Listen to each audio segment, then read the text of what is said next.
Totally Football Show. Today, the Europa League winners. Lads, it's Tottenham. As Spurs take a bow in Bilbao, we look back on Wednesday night's sizzler, ask how Spurs did it and will they now get more Ange management? And for United, with the Reds dead and no redemption, how much trouble are they in?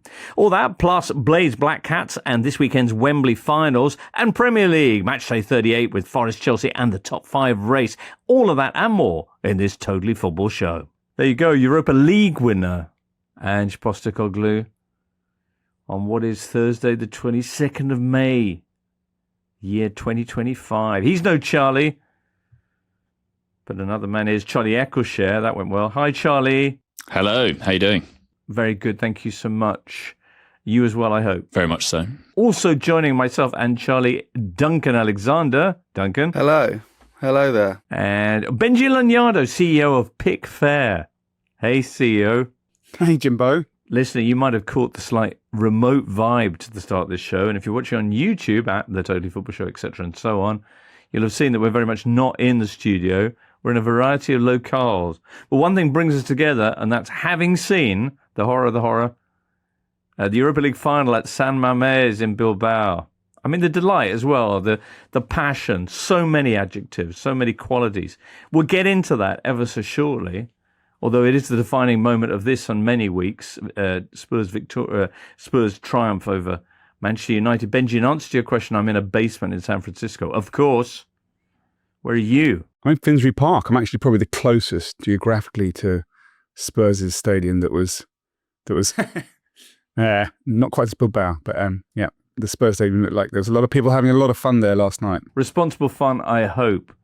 Duncan, what do you make of this crazy season where every cup drought there ever was seems to be coming to an end? Yeah, a few years ago, we had everyone ending their droughts of wins at Old Trafford. And then, as you say, this year as well. Pivoted to long-awaited cup wins at your Newcastles, your Crystal Palaces, and now, even more bizarrely, your Tottenham Hotspurs. 17 years without a trophy, but did what they needed to do. And, yeah, I don't think the watching world will have been excited to investigate the lower reaches of the Premier League after watching that, but I think the Tottenham fans won't care in the slightest, and that's what cup finals are about, really, isn't it? It's the result. No one actually remembers, unless it's Milan against Juventus in 2003, no one actually remembers the game. But to be clear, it needs to be on the record that was a horrendous game. All right, West Ham fan. No. This is not just... I'm happy for Spurs. We didn't come at you after the Conference League, Benji. Well, that was a shit game as well. But I mean, I made notes in the first half. I didn't even bother in the second half. My notes were misplaced passes, scuffs, poor decisions, goalkeeper flaps, heavy touches, communication errors, sliced crosses, silly fouls. Pretty sure you can see Luke Shaw's belly wobbling when he runs. And halftime advert for Aussie Gold Hunters might watch.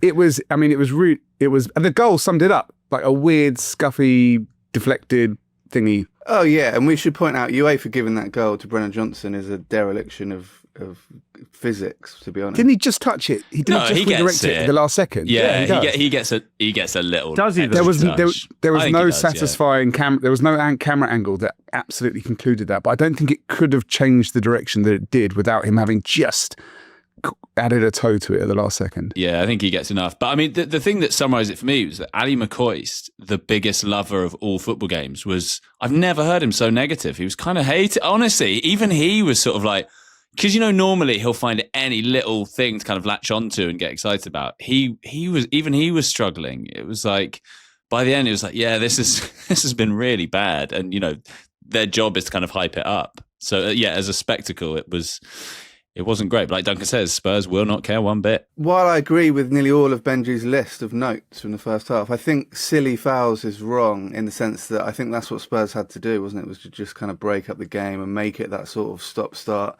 match. They had no real creativity in the team due to injuries, and it worked. United never got into any rhythm at all. I mean, maybe first 5 minutes, United actually looked all right. They started quite well. And the last 20? Yeah, that there was always going to be a late reaction when you stick Big Harry up top. But, Spurs, I thought Spurs did what they needed to do for the sake of their trophy cabinet. If you didn't enjoy that game, and Benji, you certainly didn't, imagine how you might have felt had you spent 34 hours on a ferry journeying just to see it.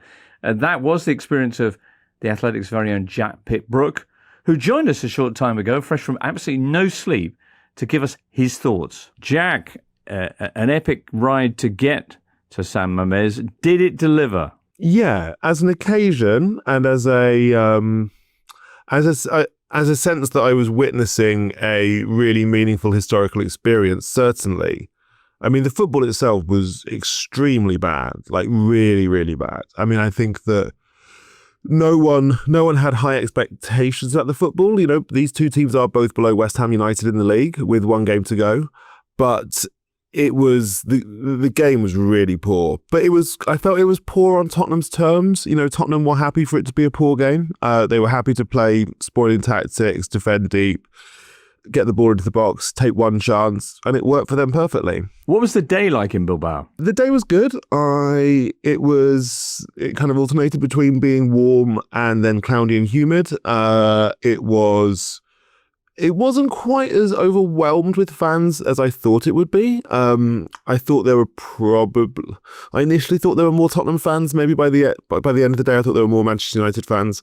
I know there were little isolated incidents of trouble. I did not see any trouble. I had a nice wander around the Guggenheim, bumped into a few Spurs fans that I knew, bumped into a senior member of staff at Tottenham.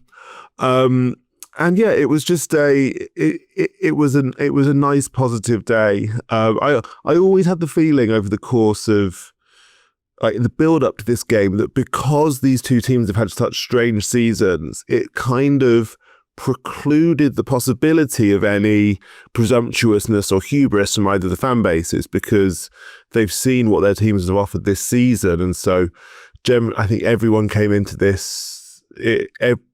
Both sets of fans came into this game with a kind of healthy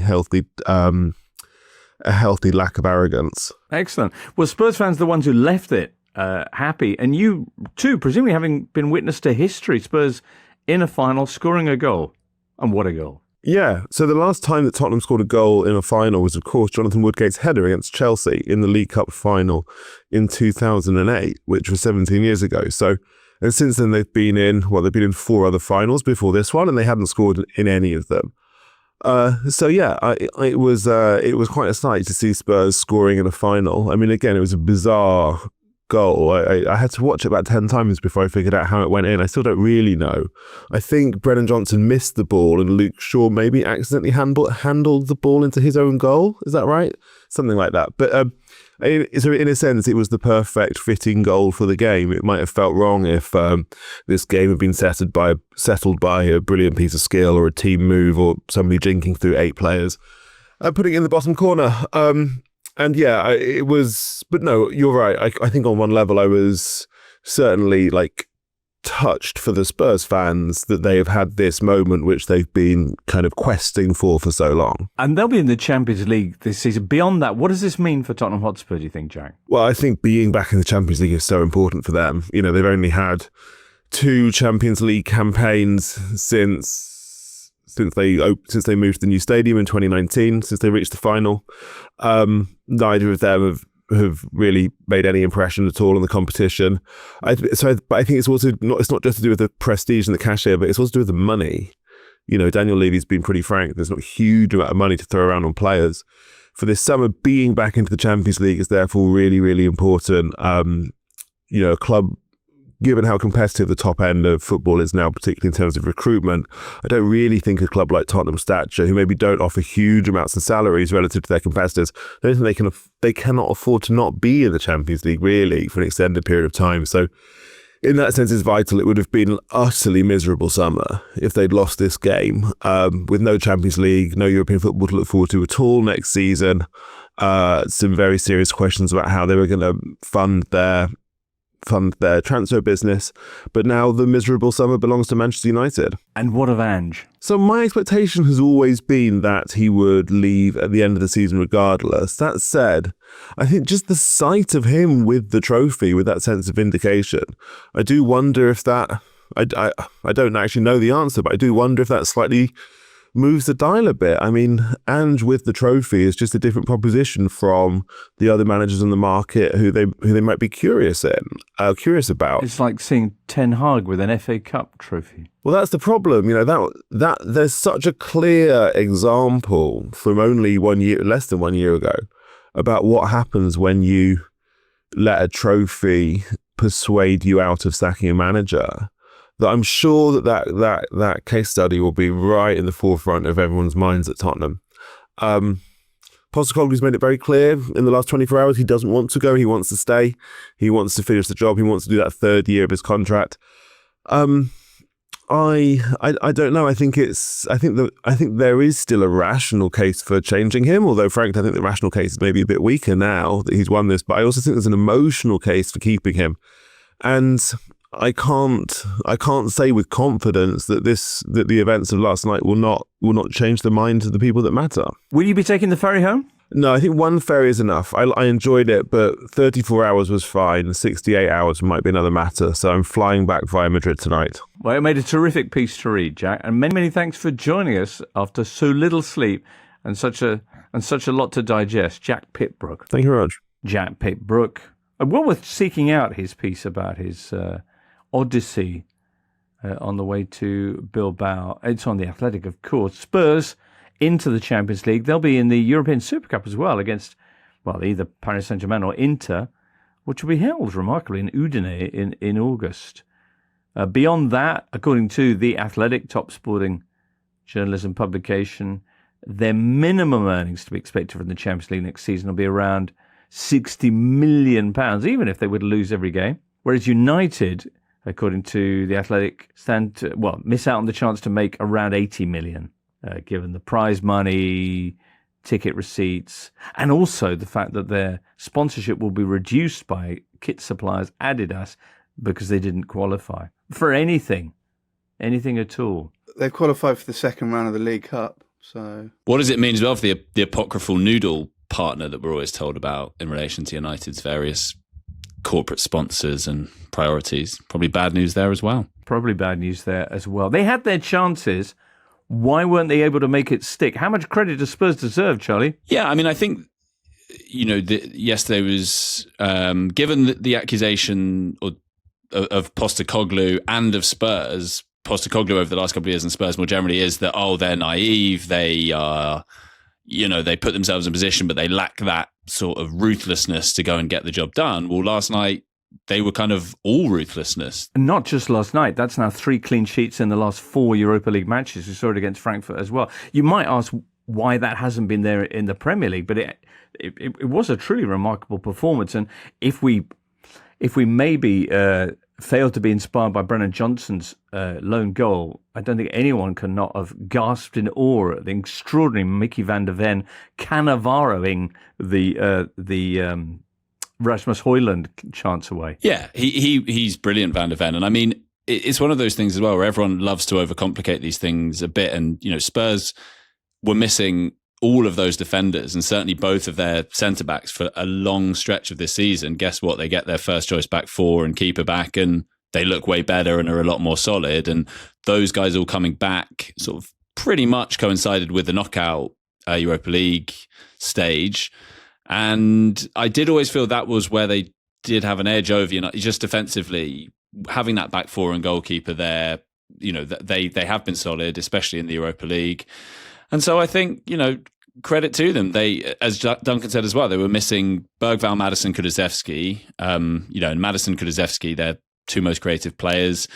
They played the game that was in front of them. And I really felt, as soon as they went ahead, I really fancied them. I didn't think United had enough craft to get back into it. Just to agree with Charlie, I know I talked about how stinky this game was, but that clearly was the plan from Ange, and wanted to make this game a bad game, as he thought that was the best way of them winning it.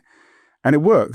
And they were so happy not to have the ball. Like when they started just backing off with about 15 minutes to go, I was like, surely not. It's, going to be 15, 20 minutes of this.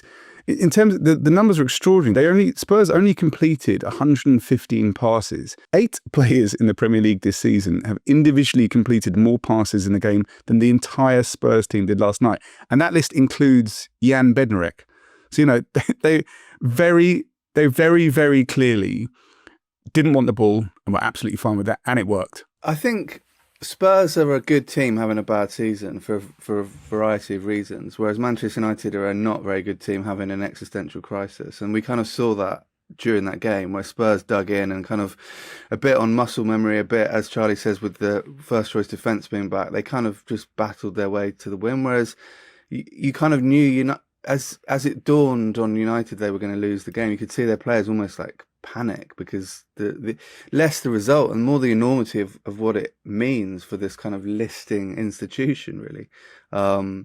Laurie Whitwell's piece about the game this morning, he mentions that the staff and family were watching the game back in a trendy warehouse venue in Ancoats in Manchester, and when Ratcliffe and Glazer came on screen at the end, there were boos ringing out, which sort of speaks to a club in a pretty bad place and a lot of disarray. Jimbo, you talked about the money they're going to lose from not getting into the Champions League. It's not as if they're going to spend it well. It's not as if they would have spent it well. I think looking at this team last night, the squad, there was a graph I saw in February that has stayed with me, Jimbo. And it was shared by my friend Sue. She was at the FT Business of Football Summit, and he shared this picture with nerd friends. And it showed the average percentage rise or fall in market values of players since joining a club over a 2-year period. And it mapped out all of Europe's big clubs.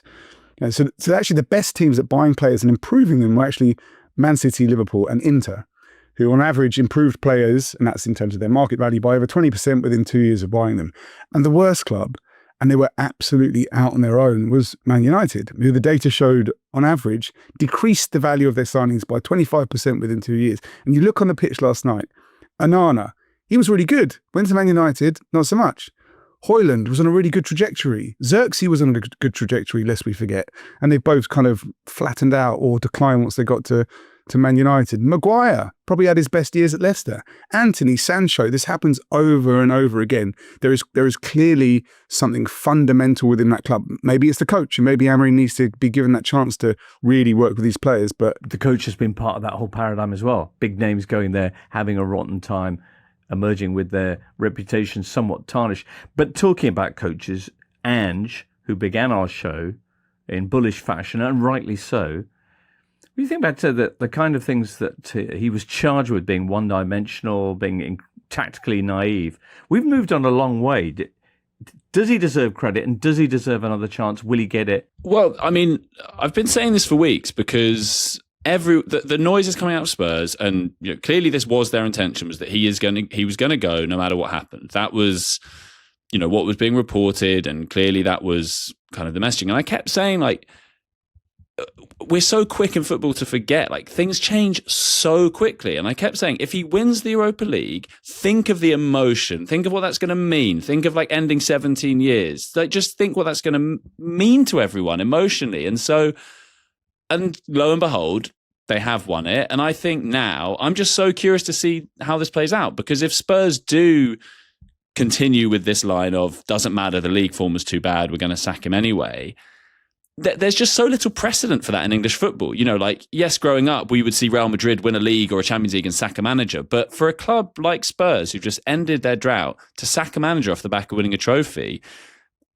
it's unusual. And yes, you can point to examples. Roberto Di Matteo stayed at Chelsea. Was he the best manager in the world at that time for Roman Abramovich? I suspect not. Ten Hag last year. And I'm not saying whether they should or they shouldn't, but I just think surely the picture changes now a little bit. And either way, it's really interesting, because then they have kind of U-turned. And if not, they're sacking someone off the back of this incredible night. And that will feel incredibly brutal, I think. Yeah, it's fun, isn't it? Because obviously, as you mentioned, there's the example of Ten Hag last season where United did blink and think, well, we have won the FA Cup against City, but let's give them another chance. And that didn't work.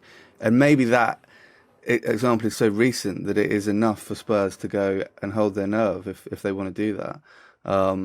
Because, they are probably they're going to finish 17th or 16th. And yes, there are massive caveats because they haven't really, tried in the league for weeks because they've just been concentrating on the Europa League. Yeah, months, years perhaps. But but it will need a big turnaround. And this, I don't think the Tottenham squad is necessarily set up to do a decent Premier League campaign and a Champions League campaign with obviously the expanded league stage in the autumn and winter. So it is a massive decision because they are going to have to reshape the squad a bit, and they need to do it quite quickly and decide on what they're going to do. I really, really hope Ange walks away, like he makes the decision, because he has just delivered, I think, one of the most amazing I told you so's in football history. You know, he's been lampooned all year, and you know, he came out with this line early in the season that he always wins a trophy in his second season, and he did it. But surely there is no way he can improve on his current situation, right? As Duncan says, like, you know, managing a Champions League, Premier League campaign is really hard. You have to have a bigger squad because of it. There's a lot of work to do. I really hope Ange walks away now, goes and manages, you know, maybe somewhere in Europe, gets out of the UK. Would you have him at West Ham, Benji? Do you know what? I thought this earlier in the season. Absolutely, I have him at West Ham. I love Ange. And I think he's got a fantastic track record, and he is a cup winner, right? And that's kind of the best thing that West Ham can hope for, really. But he wins stuff in his second season. I've worked it out. But it's also like this situation they're now in, where it's like we've played a certain way, this kind of ultra dogmatic way in the league, and it was quite nice and fun in the first season, and it failed miserably in the second. And in the cup, as you pointed out, Jimbo, we've done something totally different, and we won something, right? I don't know how you solve that problem. So if I was Ange, I'd be like, nah, let someone else solve that problem, and off he pops. There's no suggestion of a successor waiting in the wings, is there, Charlie? Have there been names mentioned? Well, this is the thing. I mean, there are, and they've got targets and, you know, Marco Silva, Thomas Frank, guys like that. But a bit like United last year, which was kind of what saved Ten Hag, was it wasn't like they had this really obvious guy about to come in who felt like a kind of it's now or never type hire. You know, that saved Ten Hag. I think that's a contributing factor with Ange as well. So, yeah, it is a huge call for them. But I agree with Benji in the sense that the big fear, and this is what has happened with like the Di Matteo and Ten Hag examples, is that you keep them, have the whole summer spend with that manager, and then a few months into the next season, you then get rid of them. And for Ange as well as for Spurs, obviously that would be suboptimal because, yeah, for him to mic drop and leave now would just be perfect, unbelievable. But he's never going to do that. You know, managers so rarely walk away in that kind of context. He's a rare sort of manager. You know, I wouldn't put it past him. Sunday, everybody plays at the same time, 4:00. Of course, Chelsea have then got a game after that on Wednesday in the Conference League against Real Betis. Now, since our last Totally Football show, 3 matches have been played in the Premier League. You had Crystal Palace continuing their excellent form, thumping Wolves 4-2. Brighton beat, very much still involved in this league, Liverpool 3-2 to keep their Conference League place hopes burning bright in their chests. And Man City won a rather more key game with the Cherries, beating Bournemouth 3-1. That ends Bournemouth's European hopes. But it means that City now only need a point at Fulham this Sunday to claim a Champions League spot. Behind them, you've got 4 teams, Newcastle, Chelsea, Aston Villa and Nottingham Forest, separated by just 1 point, chasing 2 remaining Champions League slots. On matchday 38, Newcastle host Everton, Villa visit Old Trafford, and Chelsea go to Nottingham Forest. Ooh. Now, we can begin with whether City are going to get their point, or we can talk about Forest-Chelsea. What do you fancy, Duncan? But I think Forest-Chelsea is the... Forest, by contrast, need to win their game and hope that Villa drop points at Old Trafford, or Newcastle do against Everton. Well, first of all, are Forest going to get their win, Duncan? Yes. I'm going to say yes. It's been a strange few weeks for Forest. Obviously, the horrific injury to Awoniyi, and you know their form has dropped off a bit, but I think as a sort of one-off game against a Chelsea team that aren't,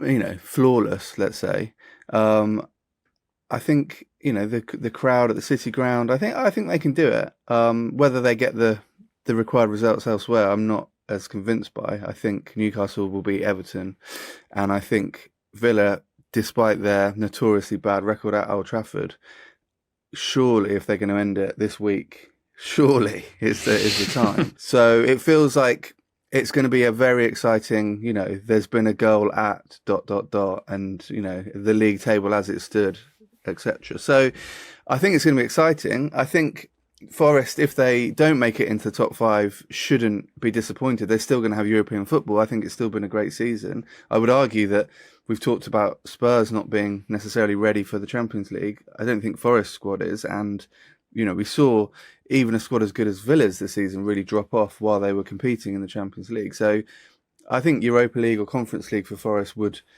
be a nice, gentle easing into continental football. So I think whatever happens, they should probably just, and I'm sure this will happen, but their fans will celebrate a season where, they were the team that finished 17th last year. So it just shows you can go from 17th to back to near the top. So well done. I mean, it will be interesting next season with so many teams in Europe, because I think a lot of these teams are going to really struggle. We talked about it a couple of weeks ago in relation to Newcastle that, last season when they were trying to juggle Champions League and Premier League, they couldn't, and they had an injury crisis. And then this season they haven't had Europe, so they've been good again. So there are going to be a lot of teams, Newcastle among them, Forest, as you say, Palace, who are going to have to be navigating this new world. And we've seen even really the best teams, both in the Premier League, but in other leagues as well, struggling to do that juggling act with these extra games. So it might be that,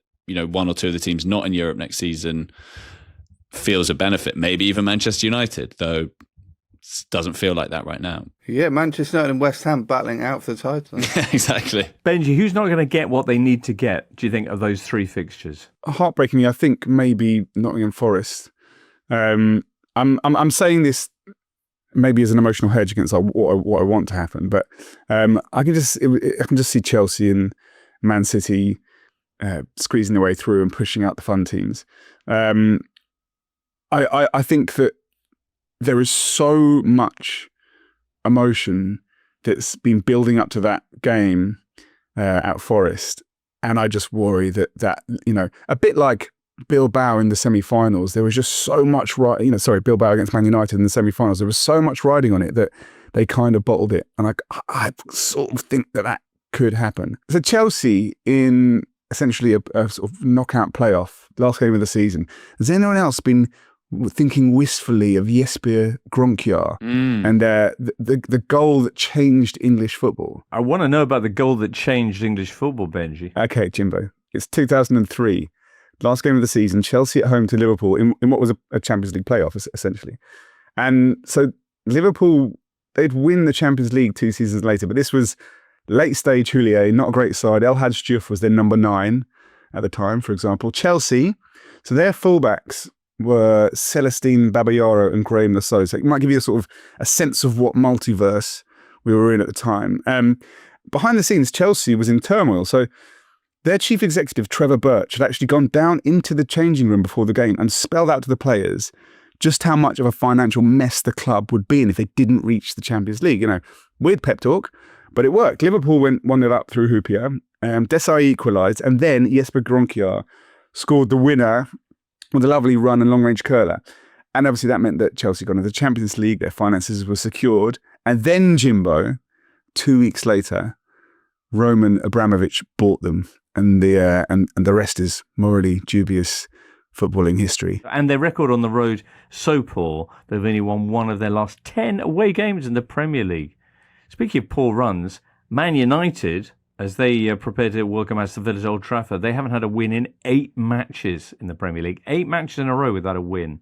Crikey. Here's a fun fact from producer Charlie. Man United's men will finish with fewer points than Man United's women this season, despite playing 16 games more. That's a great stat. I mean, it is kind of, yeah, I guess we didn't talk too much about just, we nodded to it, but just how bad they were and kind of for Amorim, he's in a weird position in that it seems to be almost like the worse they are, the more it's like, well, God, yeah, what a job he has or had when he came in. It's like, at what point is he a bit responsible? I mean, like, I just don't get it. What, you talk about Ange's dogmatism, but this, he's playing a system that doesn't really seem to suit his players particularly. And they've brought in a manager who they will back in the summer as they should, or as much as they can. He plays this way. Then when it doesn't work out, they'll probably be saddled with a few players who don't really suit the new manager's system. I just can't. I could not believe how bad they were yesterday. I mean, I know I shouldn't have been surprised given that they're 16th in the Premier League, but you did kind of think they might rouse themselves in some way for this game. A bit like the way Spurs were able to do. But there's just, and like Duncan said, Spurs, at least they've got kind of some young, exciting players, and maybe looks like something's building there. United just seems so far off it in kind of every area, and I don't really understand how that's possible, having spent the money that they have done, for a long period of time. Yeah, I mean, the big issue is they need to completely reshape their squad to suit Amorim, but yeah, no one's entirely sure whether he is the right man for the job, and so they're stuck in this weird liminal position where they're like a bad team that might get better in the future, but only if certain things happen. And it's, in some senses, Ten Hag kept them up with the points that they won under him at the start of the season. So it's just a very, very strange situation. And yeah, there's some big decisions because, to do what they need to do to the squad to suit Amorim is going to cost a lot of money this summer. Now, they're not in the Champions League, they're not in Europe at all, which impacts finances, as we said. So everything is sort of conspiring against him. And when he joined United, Michael Cox did a really good piece on The Athletic, sort of showing the league strength of Portugal. And, the big three in Portugal are very, very good elite teams. But after that, the drop-off is quite a lot. And, it's sort of championship level or even League One level if you look at sort of comparative metrics.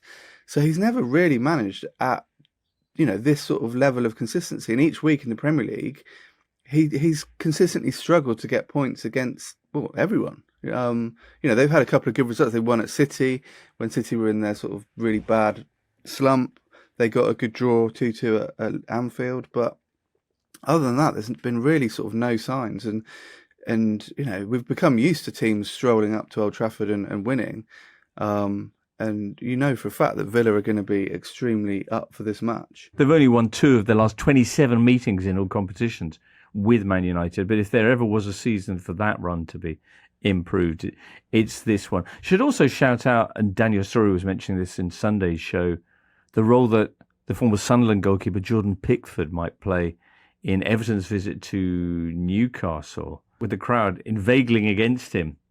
What will he be inspired to do? Well, it's a fixture he's been dropped for before, just because it's seen as he can get 2 heads up. Obviously, Sunderland might have just won promotion to the Premier League the day before at Wembley, so if that happens, we could see either the best or worst performance of Jordan Pickford's career, or maybe both in the same game. It is definitely something to watch. The idea of an even more het up Jordan Pickford is a sort of extraordinary thing to imagine. Imagine a penalty against him. Tuesday night, we saw another Manchester team bounce back from cup disappointment as City beat Bournemouth 3-1. What a noteworthy game this was.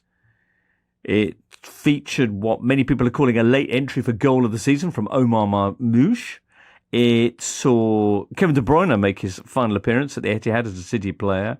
And it also saw the return after 8 months with ACL knack of Rodri. Yeah, I mean, the Rodri element is so intriguing. I mean, I just think with City, is Rodri coming back?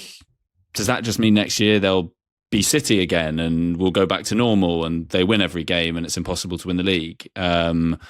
Is it that simple? I mean, they've also already spent a lot on rebuilding this team. I was talking about this yesterday. They were able to move on pretty seamlessly from the kind of Aguero, Company, David Silva generation. And it looks, something similar is happening now, certainly with De Bruyne going, and maybe there'll be some other high-profile departures this summer. Wouldn't be a huge surprise. I mean, Pep, a bit like Ferguson used to be, is very, very good at regenerating. I mean, it helps with City when you've got close to unlimited funds, but so do a lot of clubs spend a lot of money, but he does seem to be able to do that very well. But yeah, Rodri's return is huge, and the Club World Cup is, as much as it feels like a massive pain in the arse for everyone, that might be really useful for them, and that he can kind of get back up to speed, and then the start of the Premier League season, he's already there, rather than having to use the first couple of months of the Premier League to get up to speed. I mean, the only thing I would slightly be fearful of is that some of the pitches in the US are pretty hard. So I think they need to introduce Rodri gently. But yeah, it was great to see him back. It's always funny when you see someone coming back from it's like when Kai Havertz came on for Arsenal at the weekend and they've been out and you watch them run on the pitch, you're like, oh, be careful, just run in a straight line. You'll be all right. Come on, you can do it. But yeah, the Marmoush goal was incredible. The De Bruyne miss was even better, I thought, from a yard out with his left foot and managed to sort of jab it against the bar, which not ideal when you've got your family there, watching to bid you farewell. But the Bournemouth game was the tricky one for City, and I think we didn't know what sort of Bournemouth would turn up. As it turned out, Bournemouth were back on the beach they professed to live near. So it was fine. I think City now are pretty much there. So they should go to Fulham in good spirit. But Man City have an extraordinarily good record. They won their last 17 meetings, won all 17 of them with Fulham in all competitions. Pep has won all 10 of his meetings with Fulham. That's the best record that any manager has against a team in Premier League history. That Marmoush goal, which was absolutely amazing. I think that's my favourite sort of goal. Long range, rip snorter, kisses the post on the way in. And it reminded me, talking of goal of the season contenders, do you remember a couple of years ago when, I think it was in the penultimate game week, Julio and Enciso. Yeah, scored that unbelievable goal. And I think it was so fresh in the memory of the public and the match of the day pundits that ended up being goal of the season. So I'd be quite happy for Marmoush to win it. The other thing as well, talking about City rebuilding, I don't quite know what role Marmoush plays in it, because I think it's really clear that he's an incredibly talented player. But I'd be interested to know whether guys think more knowledgeable about this stuff than I am. Where does he fit? Like, should you build the team around him? Like, is he a winger? Is he a 10? I mean, where do you think he goes? He's not strong enough to be a 9. He's sort of a decent 10 or a winger. Yeah, I think he'll kind of be in that rotation of wide options that they have. Obviously, Doku's come back to form a little bit. Savinho's first season has been okay, but I think Marmoush is older, isn't he? He's like sort of 26, so he's kind of been bought for the here and now, really. He's almost kind of like the Alvarez replacement, really. Playoff finals coming up this weekend, Saturday. Sheffield United against Sunderland. Blades looking for an immediate return to the Premier League. The Black Cats hoping to make it back to the top flight for the first time since 2017. On Sunday, Charlton against Leyton Orient, Duncan. Yeah, good game. They haven't been in the second tier since 1982, but they might be after Sunday. And then on Monday, you've got AFC Wimbledon against Walsall. The Sadlers, who are managed by Matt Sadler, are hoping to avoid an Ajax-style collapse. They've had 3 wins from 21 games and have done a fantastic job of bottling what looked like an absolutely certain automatic promotion. The headline game is the Championship playoff final, and people regarding it with a lot of trepidation with the prospect of the Blades returning again to the Premier League. Duncan? Yeah, I would echo those fears. I don't think I really want to see Sheffield United back to finish 19th or 20th again. Now, that's not saying that Sunderland would necessarily fare any better, but they have fought their way back up from the depths of League One, and I think it's a slightly more exciting story to get behind. Yeah, I mean, Sunderland ended the season in terrible form, but have sort of turned it around a little bit in the playoffs. Obviously, that late goal to draw with Coventry at home and progress.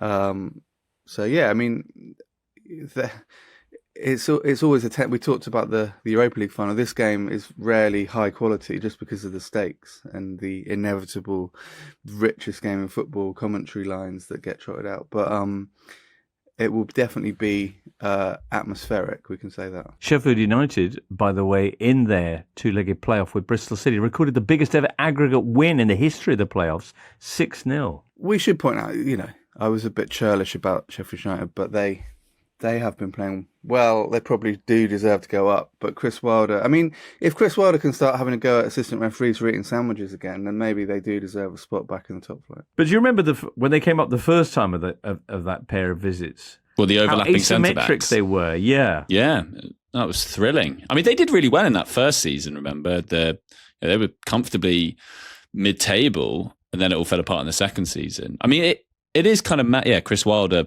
potentially being a Premier League manager again. I mean, I just can't really see that working out very well. Well, we'll find out. That's taking place on Saturday. Of course, we'll be reacting to that in Sunday night's show, as well as the other things he said linking on that are taking place in the Premier League. And I mentioned there are some other European places potentially. There's a scenario where 8th can get you into Europa Conference League football next season. Yay. If Forest do beat Chelsea and Villa avoid defeat of Man United, which ensures that Chelsea finish 7th, and Chelsea win the Conference League, is that right that all three of those conditions need to be fulfilled? Chelsea winning the Conference League could possibly happen. Villa avoiding defeat of Man United, you could see that. And Forest beating Chelsea seems eminently possible. Brighton and Brentford are the two teams vying for 8th place. Brighton, who are currently in 8th spot, will be visiting Spurs, fresh from a 3-2 win against Liverpool on Monday, while Brentford are at Wolves in what will be Matheus Cunha's last game for Wolves if selected. Reverse fixture, by the way, of that game finished 5-3 to Brentford. So if it is those top 8 and then Palace and Spurs, so that'll be half the league will be in Europe next season. That is kind of crazy. Brighton or Brentford, Benji? Who's taking 8th? I think probably Brighton. They're in position. They that game at the weekend, I think, could have really tipped them over. Can I go on another little mini tangent, Jimbo, around the Spurs Brighton game? You're all sort of interested in European qualification, but there's actually another illustrious award up for grabs here in this game. I take a particular interest, as I'm sure you can remember, Jimbo, in players who are good at fouling. And this game is also a sort of final death match for the Premier League Dirty Bastard Award. So these are players that basically do loads of fouls without getting a yellow card, which I think is an incredibly impressive skill. You're just stopping the opposition illegally without any real consequence. Rodri. Well, no, this is the thing. You think it's midfielders, but they generally, like a hat, can get yellow cards for it. The players that get away with fouls the most are forwards. So currently number 2 in most fouls and fewest yellows is Mitoma. He's really fouly. He's committed 39 fouls this season and only got 1 yellow card. That's pretty good going. But the only person above him in this list is Dom Solanke with 36 fouls and 0 yellows. So it'll be quite interesting to see who can get away with it. Who can get away with it the longest? And there's some other interesting head-to-heads within. Okay, we've got the clever dirty bastards who do it without getting yellows, and then it's just the all-round dirty bastards get loads of yellows, loads of fouls. Again, it's the forwards that lead it. So these are the players that have made the most fouls in the Premier League, and in 3 and 4 are the players you were sort of referencing, Jimbo. You've got Caicedo, and you've got João Gomez, right? Combative central midfielders, but neck and neck for most fouls in the Premier League this season are Antoine Semenyo and Liam Delap.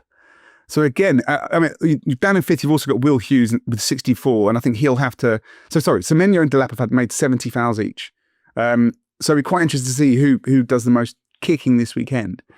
That's what I'll be keeping an eye on. You can all keep an eye on Europe, and I'll focus on that. Listener Kevin Gavin, or possibly Gavin Kevin, got in touch to point out that no Arsenal players reached double figures for goals in the Premier League this season.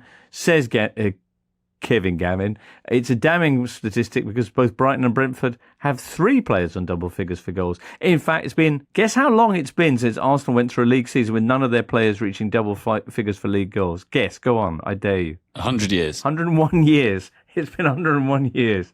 Isn't that amazing? That is amazing. Like that.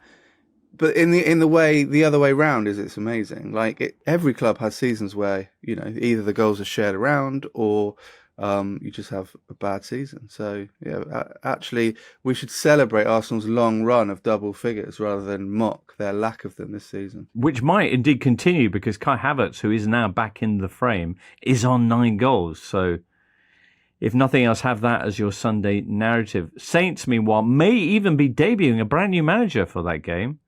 Seems like they're keen to get him in, the former Lens and Reims manager. Had a very 14th century sort of like journey to the Premier League. Like, you know, grew up in Belgium, bit of action on the fields of France, and then now docking in Southampton to launch a English campaign. Was William the Conqueror a West Ham fan? Because Will Steele is a West Ham fan. He was sort of earmarked as a potential replacement when we got rid of Lopetegui.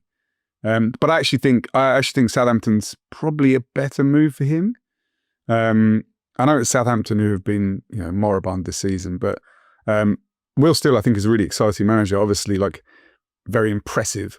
And I think maybe the Championship, or, you know, a top end of the Championship side, is a good place for him to start his time in English football. It all feels a little bit like he'll do well in the Championship with them, come up, won't compromise his style, and get sacked after a slow start, and we'll all say, yeah, should he have compromised his style? But then he'll appear on M&F again and speak well and get another job, and the circle of life continues. It's the ending of this season, and it is this Sunday, and then we'll be doing our Totally Football Show roundup on Sunday night with you on Monday morning. But that is where we come to the end of today's show. So many, many thanks to Charlie, Duncan and Benji for being with us.